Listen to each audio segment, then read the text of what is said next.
Hey, what's shaking, friends? Welcome back. Today, let's talk about inspiration and how to find it, where it's at, and what it's all about.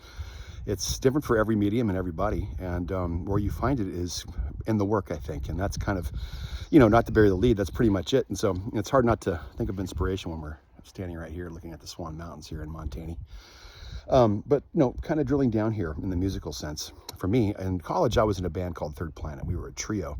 And I joined the band. I was like the second guitar player, I think, that was in the band. And Adam and Odie were the other two players. It was a three-piece, like I said. And, we were an original band for the most part, but we kept getting offered to play frat parties and stuff like that to make some cash.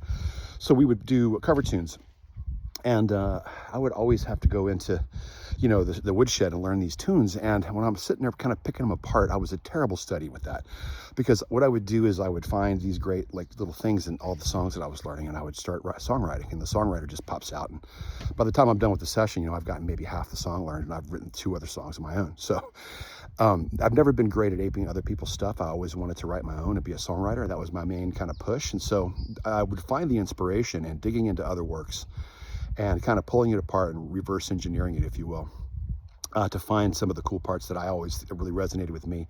I would take those and I would do, my own thing with it. So it's kind of the adage is there's only 12 notes, in the scale, and it's what you do with them, the fingerprint you add to that and your voice. It's, in Shakespeare, he said there's only, 13 or 14 plot lines or something like that. And that's true.